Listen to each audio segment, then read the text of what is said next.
Hello, good day. Thank you so much for tapping in, turning on, and tuning in with Enchantress Thee Babbler on our revolutionary rise of a high that is happening now at this moment in time. First and foremost, forgive me for missing our last video. I have truly been a busy bee, so today we're making up, right, for last time. So this isn't just our full moon video, this is our cosmic catch-up, okay? So we're gonna jam-pack everything we missed throughout this month and weave it all together because the universe doesn't separate these energies, okay? And we're not gonna do that either, okay? Okay, beautiful. So everything's gonna build upon itself, so bear with me, right? Every new moon, every full moon, every planetary movement, every retrograde, every breakthrough, every breakdown, it's all part of one continuous evolutionary conversation, right? That we're having here, right? So let's dive in. Okay, so before we can understand today's full moon, we have to remember where this journey is actually beginning, or where it began, right? So the Cancer new moon on July 14th wasn't simply another new moon, right? It was one of those most emotionally significant lunations of the year, right? Cancer is ruled by the moon herself, right? So it invited every one of us back home, right? Back into that space. And it doesn't necessarily have to be a physical place, but it's to ourselves, right? Because sometimes the greatest journey we'll ever take is the one inward, right? And Cancer asks us, where do you actually feel safe, right? And who are you when no one is watching? So what emotional stories have you inherited that were never truly yours, right? So sometimes we mistake familiarity for truth. And sometimes we carry emotional luggage that belongs to our parents, our grandparents, our ancestors, our culture, our childhood, without ever realizing these things, right? And we've been dragging someone else's story throughout our own life. So maybe that's why so many people have felt unexpectedly emotional these past few weeks, right? Maybe tears appeared without warning, memories resurfaced, old conversations replaying themselves, right? Past relationships wandering back into your awareness, right? For whatever reason. And it's not because you're moving backwards, but because healing often circles around before it ever goes and moves forward, right? And especially with Mercury retrograde and Cancer amplifying all of this. And the contrary to popular belief, right? Mercury retrograde isn't here simply to create communication mishaps. It's an invitation. It's a review. It's a revision. But remembering, the world itself tells us everything, right? Reconnect, reflect, reevaluate, restore, repair, release, realign, right? Retrogrades ask us to revisit, not to punish ourselves, but to offer us another opportunity to evolve with greater awareness, right? And so now, even though Mercury has officially stationed direct, many of us are still moving through what astrologers call the retro shade or post shadow period, right? So think of it that way, right? Imagine cleaning out an old attic. The work may be finished, but now you have to decide where everything belongs, right? So some things return to the shelves, some things get donated, some things are finally thrown away. That's the post shadow type of stuff, integration, right? So this isn't necessarily the time to rush ahead blindly. It's the time to ask, what did I actually learn, right? What patterns am I no longer willing to repeat? And what conversations still deserve some closure, right? And what version of myself am I finally ready to retire, right? Because around July 19th through the 21st, it's observed, right? So anyway, there was this configuration, right?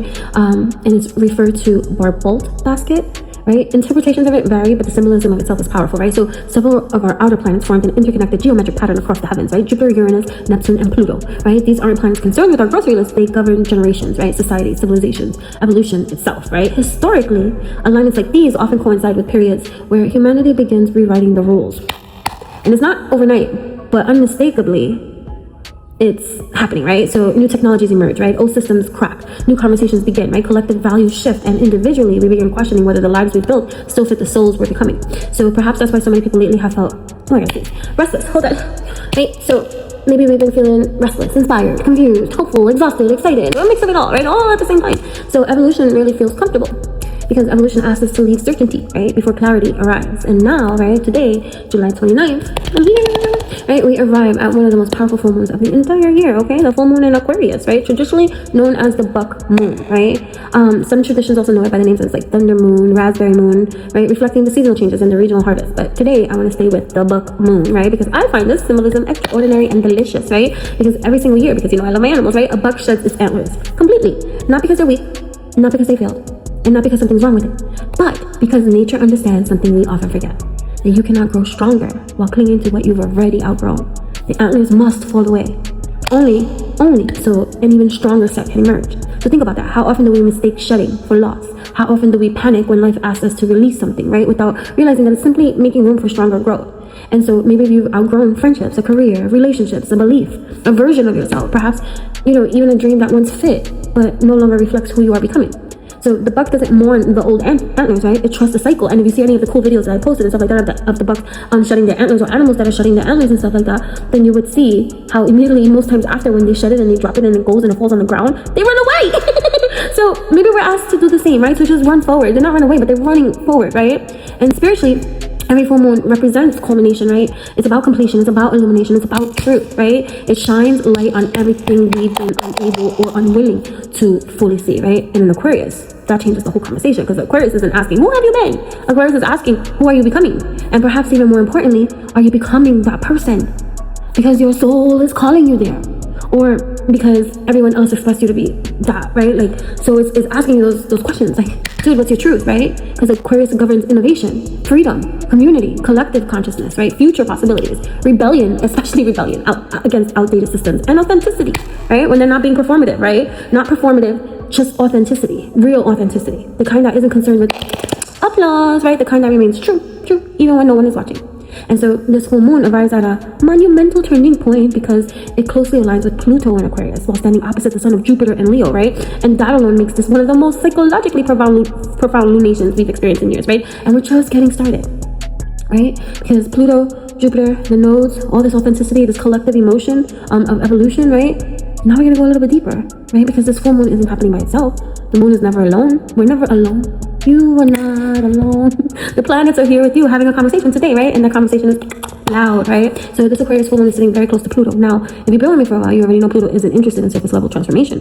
Pluto doesn't repaint the walls. Pluto tears down the house, right? So he can finally build one that won't collapse the next time life shakes it, right? So Pluto rules the subconscious, the hidden motivations. It's about power, it's about control, it's about fear, it's about compulsion, right? It's about death. And it doesn't have to be physical death, but psychologically the death of identities too, the death of outdated beliefs, the death of survival mechanisms that once protected us, but now might imprison us, right? So when the full moon shines directly onto Pluto, it's like someone walks into a dark room and flips the light switch on. Suddenly everybody's like, you can't pretend not to see anymore, right? The truth has always been there. Now it's being illuminated, whether you like it or not, right? So maybe you've been telling yourself, I'm fine, but your body says otherwise, right? Maybe you've been saying, this friendship is okay, yet every conversation leaves you exhausted or just like, what is this, right? And maybe you've just been convincing yourself certain jobs are secure, right? But your soul is like quietly whispering, I've already left, right? So this is just Pluto, not here to destroy your life, but to reveal where you've been surviving instead of living. And sometimes the greatest act of self-love is no longer negotiating with your own intuition, right? And so this is where and how it gets fascinating, right? Directly opposite this moon, the sun is standing proudly in Leo, right? Joined by Jupiter too, right? So this is called Jupiter Cazimi. Because it's in me, right? A rare moment where Jupiter sits in the heart of the sun. So imagine the biggest light in our solar system, pouring light directly into the planet of expansion, hope, wisdom, faith, opportunity, abundance, right? So this happens approximately once every 12 years. So think about that. This isn't everyday energy. This is the universe saying, expand, grow, believe, bigger, dream, louder, trust yourself more, right? But here's the part I don't hear many people really talking about either, is Jupiter doesn't only expand blessings, right? It expands whatever already exists. So love expands, fear expands, confidence expands, ego expands, integrity can expand, illusion expands, which means that this full moon is asking us something incredibly important, right? What are you feeding? Because whatever you are feeding is about to grow. So you get on your know, right? If you're feeding resentment, expect more resentment. If you're feeding gratitude, let that be your attitude. Watch what begins to bloom, right? And if you're feeding comparison, that grows too. So if you're feeding courage, imagine, roar like a Leo, right? Imagine where that could take you from today and years from today, right? Because Leo reminds us that the sun never asks permission to shine. It simply does, right? Not because someone is watching. It's because someone or that someone approves, and it's not because they're getting applauded, right? Because shining, it's in its nature, right? And so maybe that's one of the greatest lessons of Jupiter entering Leo, right? Authenticity isn't fucking performance. Authenticity is remembering who you were before the world convinced you to become someone else, right? And in Aquarius, standing opposite Leo, because they're polar opposites, right? They're asking different questions, right? So Leo's asking, who am I? While Aquarius is asking, how does who I am serve something greater than myself? And do you see how beautiful that is, right? Because this isn't about choosing between individuality or community. It's about becoming so authentically yourself that your uniqueness naturally contributes to the whole, right? Because a healthy community isn't created by identical people. It's created by authentic people, right? And so let's talk about something else that's enormous, right? The nodes of fate have shifted. For the next 18 months, 18, right? Our collective lessons move into the Leo and Aquarius axis, right? The South Node in Leo asks us to release, performing for approval, living through ego, needing applause to validate our fucking existence, right? The North Node in Aquarius asks us to evolve toward collaboration, innovation, authenticity, community, higher consciousness, the future.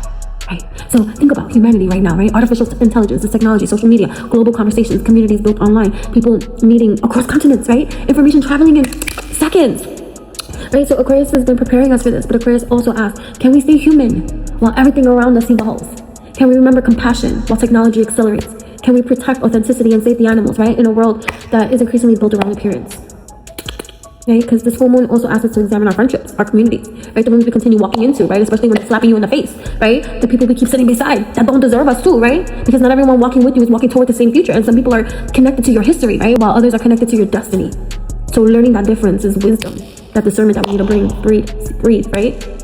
And the hardest realization of that might sometimes be that sometimes we don't outgrow people because they're bad. Sometimes we simply evolve in different directions, and that's okay. Not every ending requires an enemy either, right? Sometimes it simply requires just honesty, like brutal honesty, right? So either way, I was thinking about, right, that's been sitting with me for a little bit, right? And maybe it'll sit with you too, right? Every chapter of your life introduces you to different people, right? And some come to comfort, some come to challenge, and some come to awaken you, right? And some simply just teach you that you have to let go, right? And maybe that's exactly what this full moon is illuminating, right? Not who failed you, not who left, not who disappoints you, but who you've become because of all of it. And this brings us to one of my favorite questions, right? So what if this full moon isn't asking you, right? What do you need to release? What if it's asking, what do you become once you've released it? Because that's real evolution, right? Not in the ending, but in the identity that follows it. Anyways, I didn't mean to get all emotional, but I do. It's my Pisces moon, right?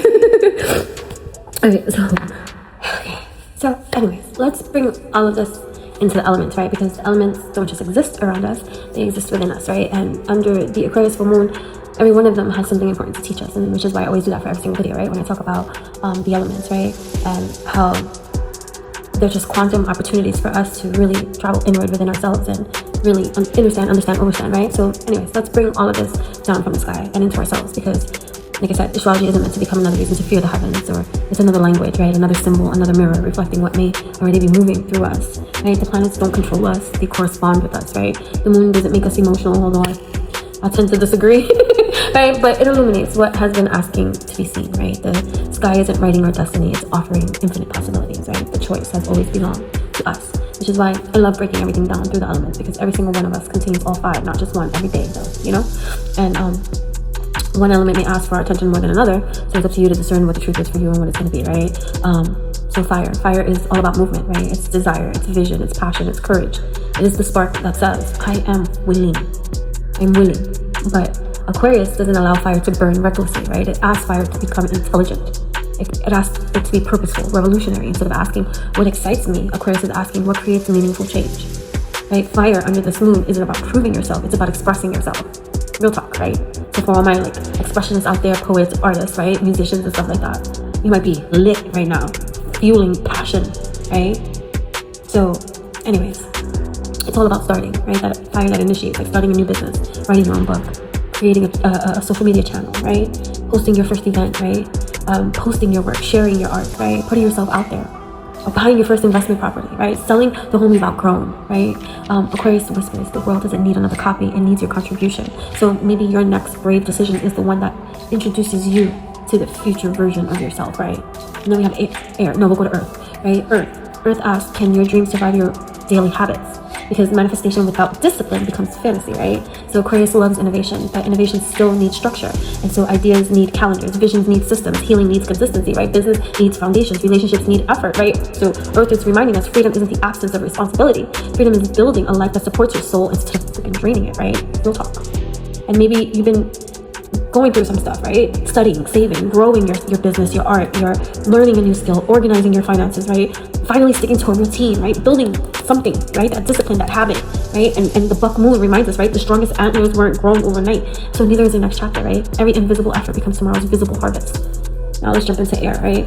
Aquarius is an air sign. So this full moon amplifies our minds, our ideas, our communication, right? The innovation, our perspectives, right? But here's something to remember. An open mind should never become an empty mind.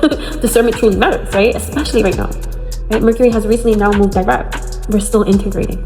We're still reviewing. We're still understanding what this retrograde was actually trying to teach us. So air is asking, what beliefs have you outgrown? What conversations deserve another look? What opinions are you defending?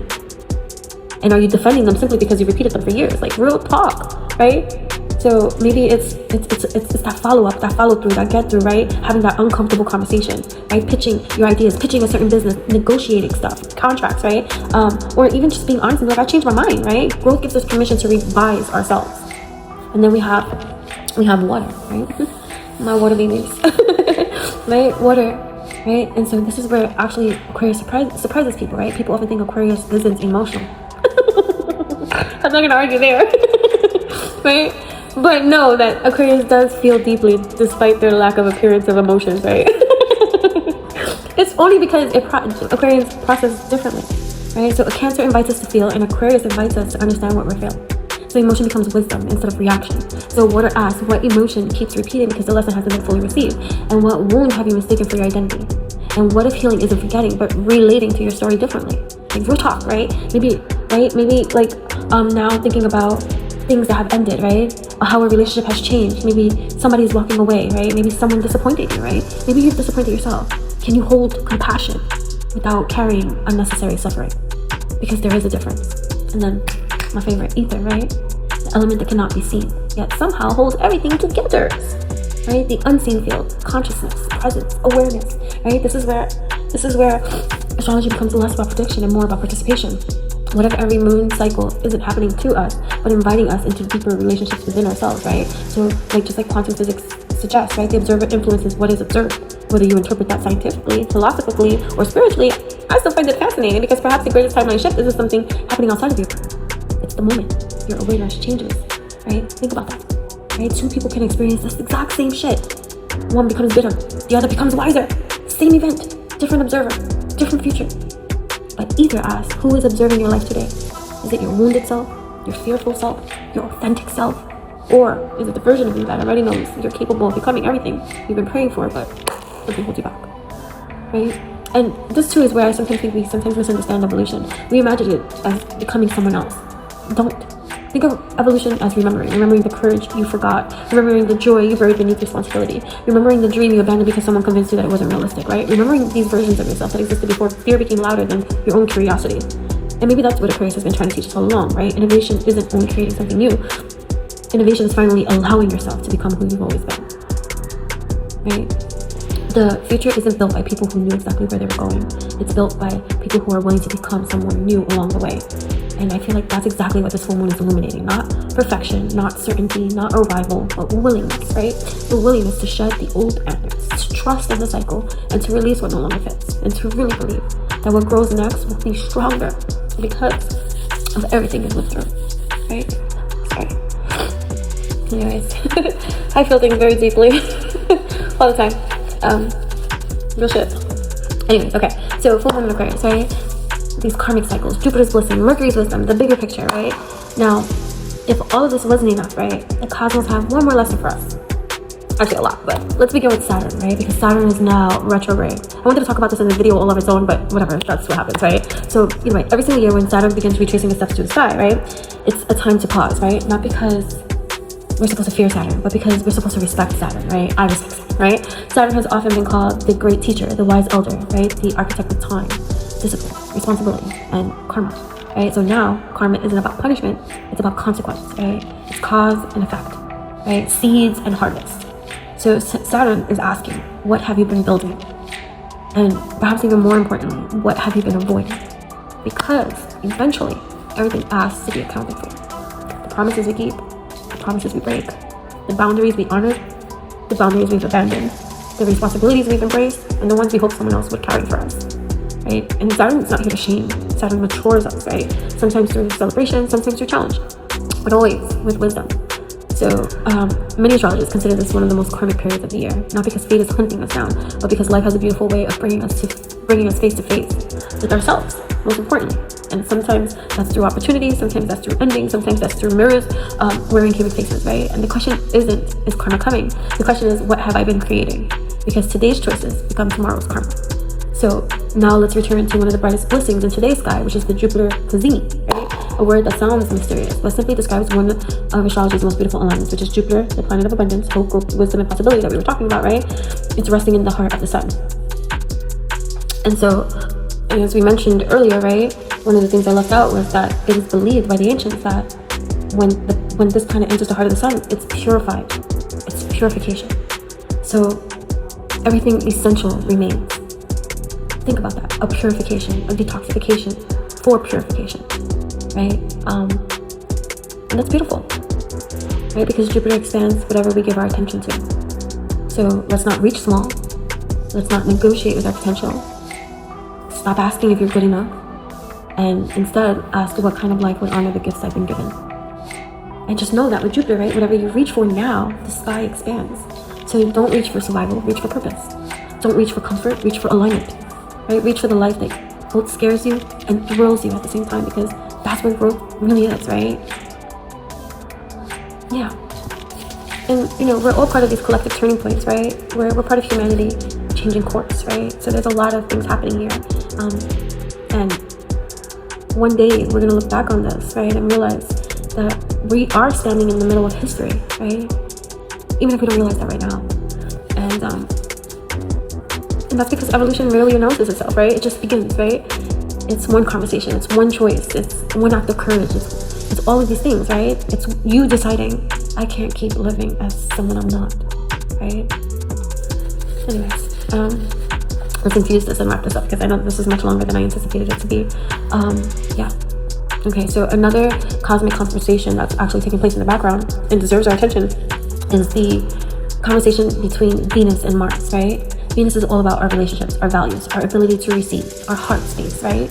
And Mars is our drive, our ambition, our voice, right? The actions, our actions, right? That we take at the moment. And Venus and Mars are challenging one another, right? It's almost as if our hearts and our heads, our feminine and our masculine energies are trying to learn this new dance, right? One part of us wants peace, another part wants to finally speak up, right? One part wants to preserve the relationship, and another part knows silence has become too expensive, right? So if you felt this conflicted lately, right? And you're changing your mind, right? Or you're going back and forth over a relationship, a friendship, a decision, right? A fork in the road, right? Please know that you're not broken. You're just becoming more honest, right? And clarity doesn't arrive all at once. Sometimes it arrives one truth at a time, right? And Juno, the asteroid associated with commitment, partnership, and devotion, and sacred agreements, right, is also being illuminated beneath this full moon, right? Because Juno asks a simple yet profound question: where have you been overcommitted, especially while becoming undernourished, right? And have you been loyal to people who haven't been loyal to your spirit?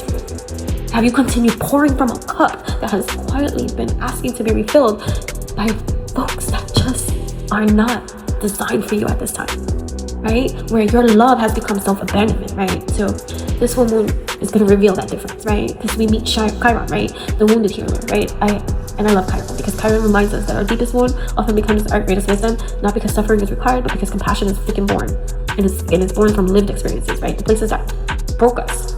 And these places can eventually become the places from which we can help others heal too, right? That's the greatest medicine. It's hidden inside the chapter that we spent years trying to forget. And that brings me back to the buck moon, right? Because the buck sheds its antlers, not because something's being taken away, right? It's because something stronger is preparing to grow. The antlers carried him through a season, right? The deer, the buck. But it cannot carry him through the next. So how can that apply to us too? What if it does, right? If the beliefs, the habits, the identities, the friendships, the fears, the careers, the relationships, all these stories, all these narratives that once helped us survive simply just cannot support anything that we're becoming. And I feel like I'm repeating myself. But anyways, this is all preparation. Authenticity isn't rebellion for the sake of rebellion. Authenticity is remembering who you are, who you were, right? Who you were before rejection taught you how to perform, right? And before disappointment convinced you to settle. Aquarius is never going to ask us to become someone else. Aquarius asks us to stop pretending we're someone we're not. And the advice from fire, like from Leo too, right? Don't wait until you feel fearless. Courage has never been the absence of fear. It is it's the movement despite it. So if you've been holding off on something, make that bold move, right? Do it. Do it. The movement needs your participation. True. Okay, and then so many things, right? We got the Lionsgate portal also coming up August 8th, right? And remember, portals don't magically change our lives. We do, right? A portal simply magnifies the choices we're already making. So if you've been planting seeds, let those grow, right? Every thought, every action, every boundary, right? Every forgiveness, every decision is a seed, okay? And every seed becomes a harvest. Yeah. The moon has never been afraid to disappear. Every month, right? She lets herself become completely dark because she trusts the cycle and she never chases her full moon. She never clings to yesterday's light. She just simply honors where she is, knowing that every phase has its purpose. And I feel like we're being invited to trust our own cycles in that same way, right? Yeah. So, decree with me, right? I am willing to release what no longer honors my evolution. I am courageous enough to outgrow the life that no longer fits. I am rooted in truth, guided by wisdom, and open to infinite possibilities, right? I am both the shedding of the old antlers and the one growing stronger because of it. I am infinitely grateful for every ending that makes space for a more authentic beginning. That's what I have here. Thank you so much.